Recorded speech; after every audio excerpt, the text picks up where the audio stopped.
Standard battery management systems we all blindly trust are actually, well, they're basically architects of toxic positivity.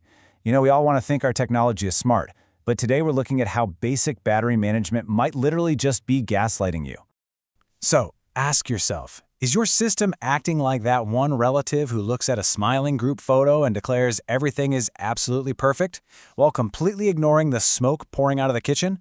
Because inside your battery pack, while your system is happily reporting all goods, one of your cells might literally be burning alive just to keep up that facade.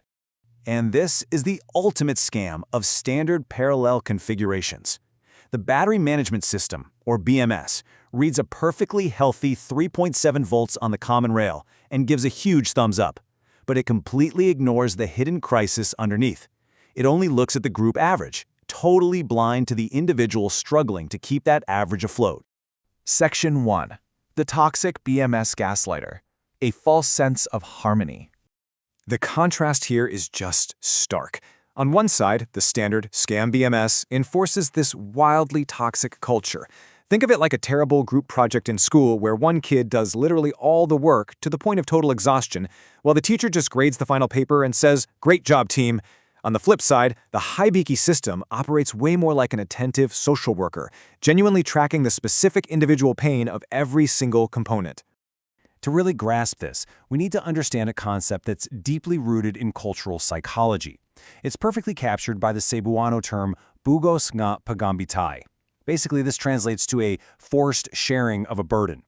In a parallel cell pair, if one cell fails and its internal resistance spikes, the healthy sibling isn't just sitting by. Actually, it's forced by raw physics to dump its own energy into the sick one to equalize the voltage. It's this completely toxic ride-or-die dynamic where one friend is forced to just exhaust themselves to cover for the other. Section 2. Physics of Hidden Pain. The Science of Forced Sacrifice. Because, this isn't just an analogy, it's exactly how the physics of parallel batteries operate under the hood. The defective cell doesn't just passively drag down the voltage, it becomes a relentless, resistive heater. Because of its high internal resistance, it converts that shared energy into useless waste heat through I²R joule heating, all while the good cell alongside it shoulders the actual workload. Just watch how this disaster unfolds. First, a defective cell develops high resistance. Second, it turns into that resistive heater we just talked about. Third, circulating currents force the healthy sibling into current dumping, literally pouring its own energy into the faulty cell. This drastically accelerates the heat, leading straight to a catastrophic thermal runaway. And the really terrifying part? The standard BMS sees absolutely no problem, because the overall rail voltage hasn't collapsed yet. So the defective cell is this forced, self-consuming concern. It's what we call pugos nga papakabana in Cebuano culture, a destructive, forced care, where the cell doesn't even ask for help, but quietly burns from the inside.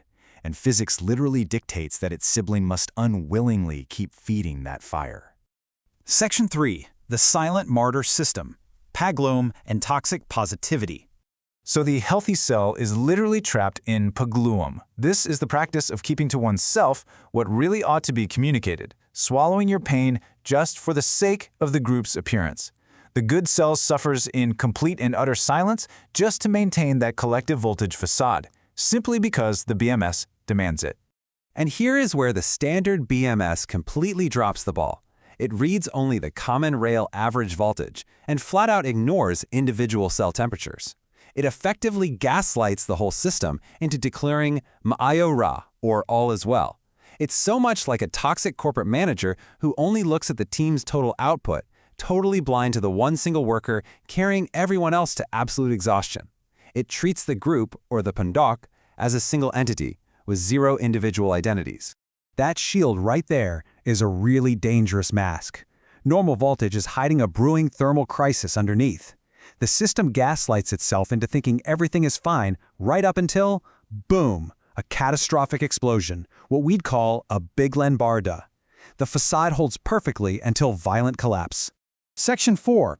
HiBiKi, Attentive Social Worker. The tambalan that listens. Now this is where the paradigm shifts entirely. HiBiKi places an NTC thermistor, secured securely with Kapton tape, on every single individual cell. Instead of just lazily looking at the group average, it acts like an attentive social worker, or a traditional healer known as a tambalan, gently placing a hand on each cell's forehead to individually check for a fever. Precision is everything here. HiBiKi tracks temperature differences as incredibly tiny as 0.05 degrees Celsius. It doesn't wait around for a massive voltage drop, it actively uncovers the persistent thermal Kaguol or hidden sorrow of a struggling cell long before it becomes a raging fire. Each sensor acts as a trusted ceiling gon or concerned neighbor. It constantly whispers crucial intelligence into the system's logbook, basically saying, hey, voltage looks fine, but this one is consistently warmer. There's a problem here. It makes absolutely sure the burden isn't hidden behind some fake group smile. By tracking this thermal data over time, HiBiKi acts exactly like a psychologist taking long-term session notes. Day 1, it detects that tiny 0.05 degree warmth. Week 1, the pattern is officially logged. Month 1, intervention happens. It spots the physical and thermal patterns of distress way before a public meltdown. Section 5. Radical candor saves systems, ending the Big Lang barter. So this right here is the fundamental difference between toxic positivity and radical candor. While a standard BMS enforces silent sacrifice, HiBiKi demands to hear "Dagazagatakan historia," every single individual story. It flat out refuses to accept the average as the whole truth.